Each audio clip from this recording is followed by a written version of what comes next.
Hello, this is Grant Hughes of Grant Hughes Investigates on YouTube. Please hit that like button, share the video, and subscribe. Today's video is going to go through one of the walkthroughs that is in the, I believe it's the Idaho State Police files that came out. And this is by Detective Jeffrey R. Talbot. All right. And they go through the residence here. And so let's put the first page on the screen right here, and we can go through and we'll see it visually using my 3D model. And I think you'll find it pretty interesting. So it says at about noon, Moscow Police Department was dispatched to an unconscious person inside the residence. When they arrived, two household occupants identified as probably Dylan Mortensen and Bethany Funk, along with two other females and one male, who's Hunter Johnson, were outside the residence. The male, identified as Hunter, stated when he had entered the house, he grabbed a knife from the kitchen and cleared the first and second floors, and then placed the knife on a table inside the living room. Now, we've seen the beer pong table with the knife on it, and we saw the video body camera where he said he was putting it on there, and that's when he put it there. When officers entered the house, they found two deceased residents, Kernodle and Chapin, inside a bedroom on the second floor. The officers also found two more deceased residents, Gonzalez and Mogan, in a bedroom on the third floor. All the victims appeared to have multiple stab wounds. The sliding glass door located in the kitchen, and that's on the second floor, rear of the house, was open, and there was a set of footprints in the melting snow leading into and away from the residence.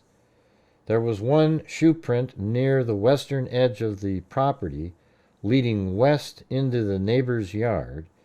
In front of the residence north were 5 vehicles belonging to the deceased residents. Well, there was only 4 deceased residents, so one of the vehicles, I believe, was Hunter Chapin's vehicle.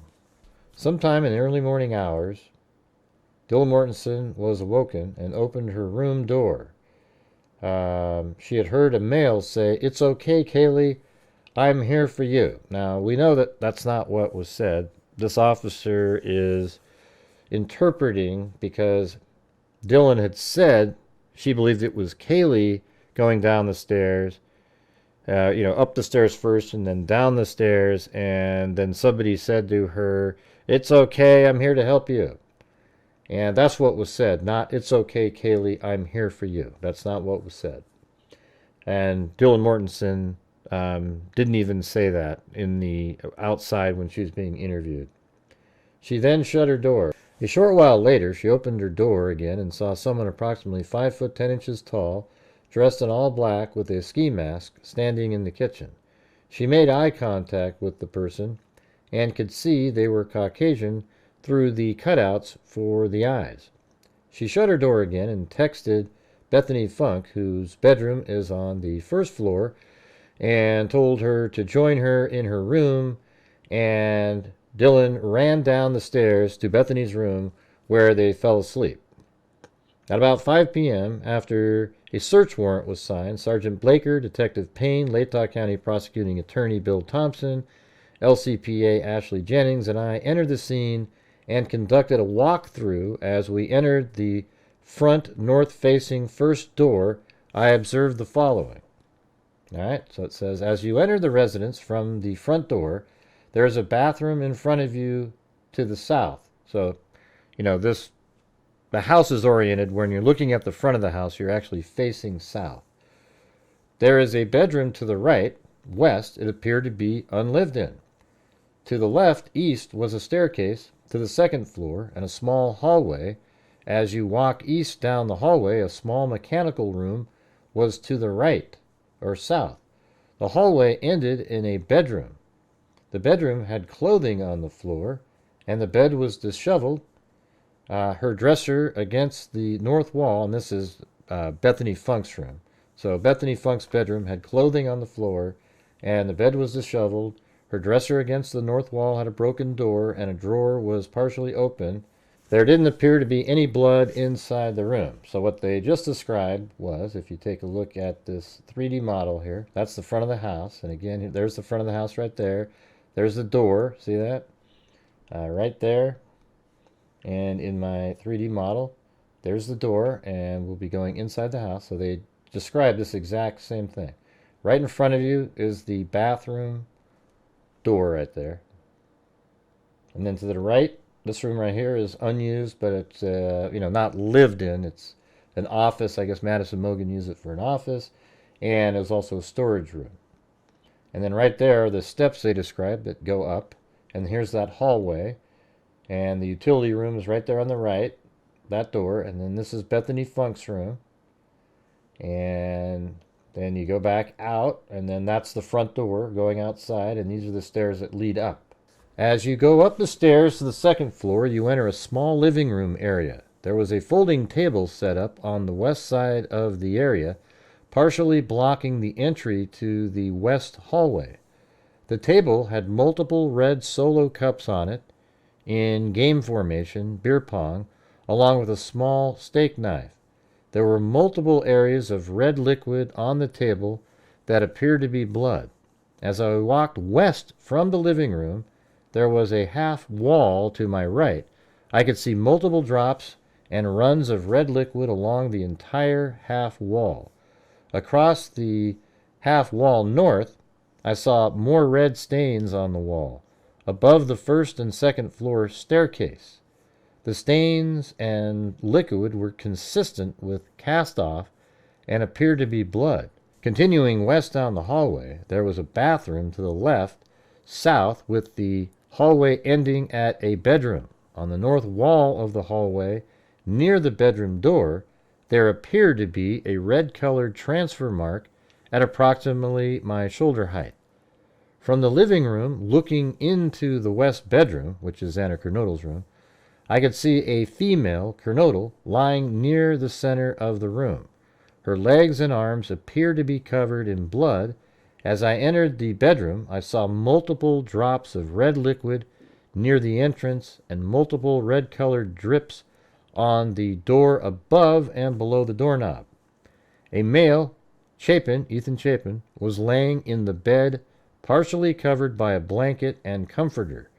His neck, chest were heavily covered in a red liquid. Multiple walls appeared to have red-colored cast-off, and there were multiple areas on the floor with pools of red-colored liquid.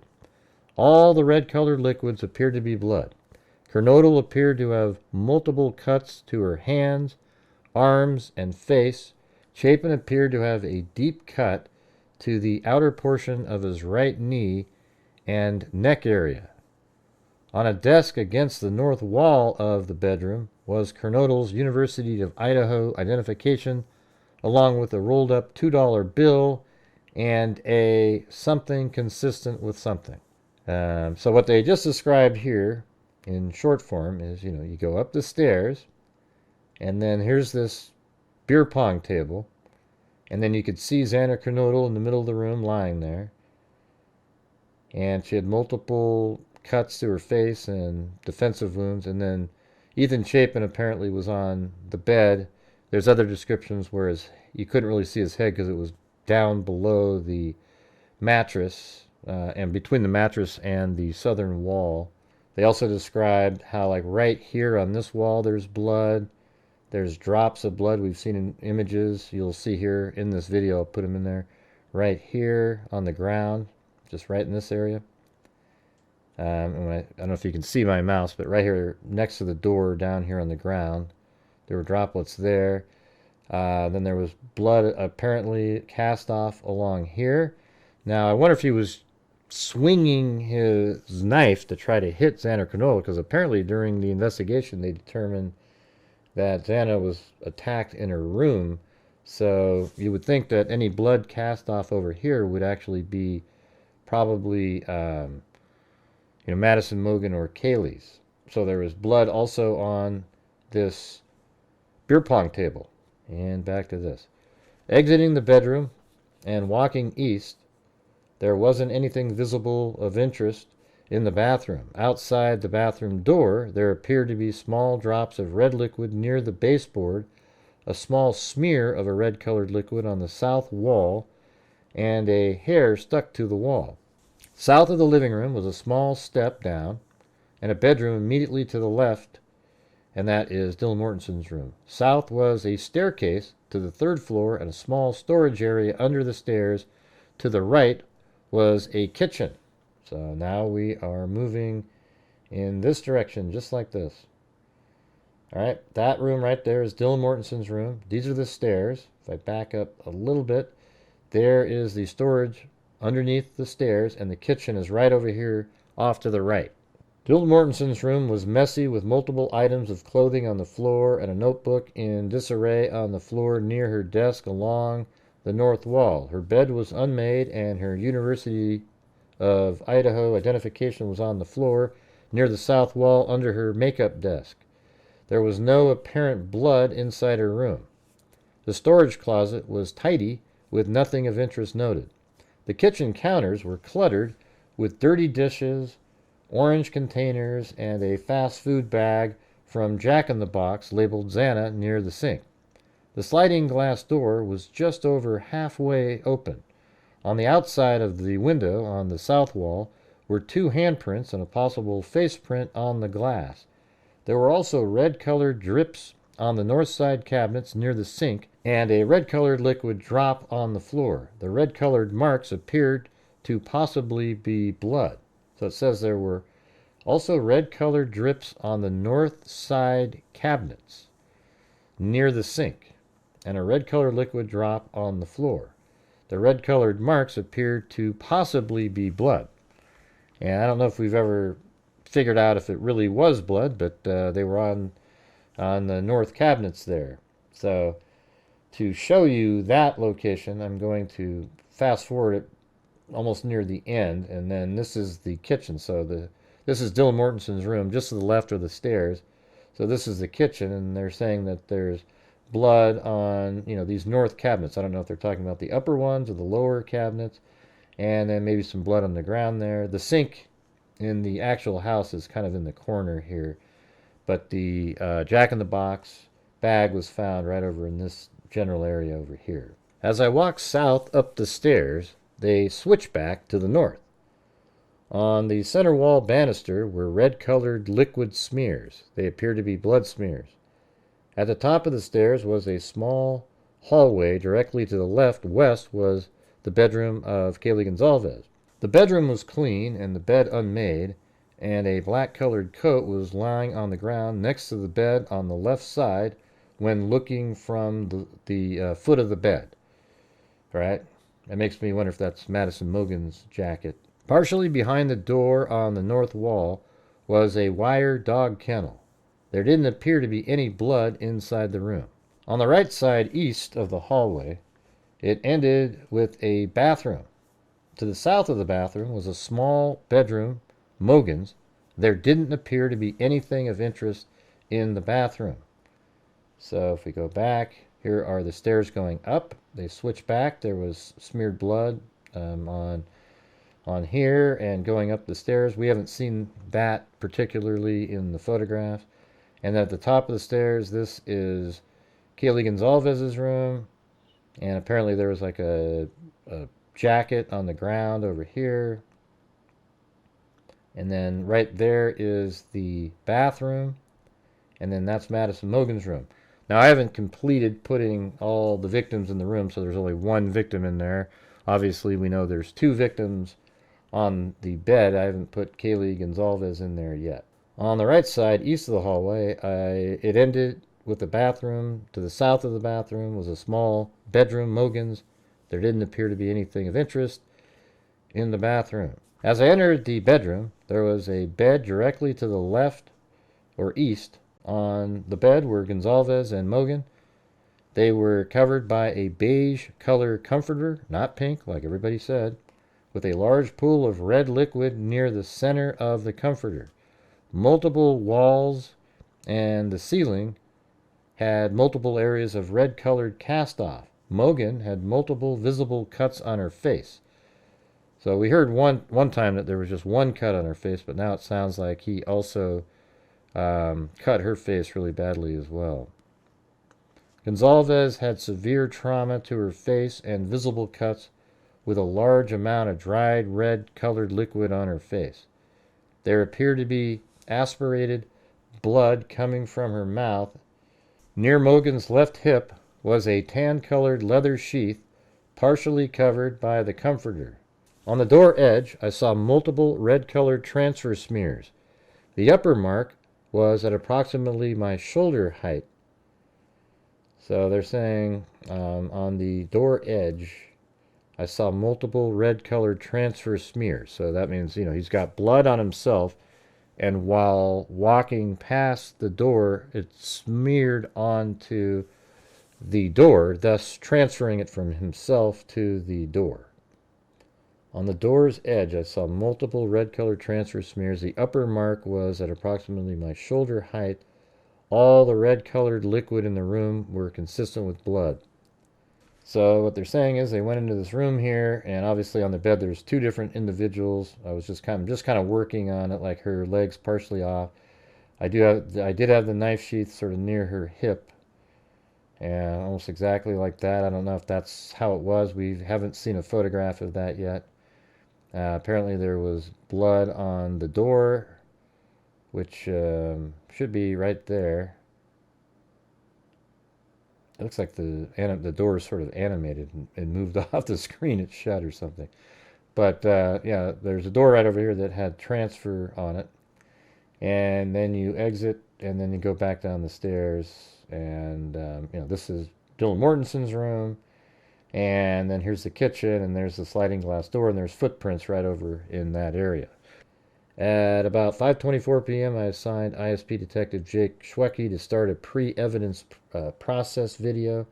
I directed ISP Detective Gideon Roberts to start scene overview photographs. I directed ISP Detective Hugh Powell to complete a scene sketch.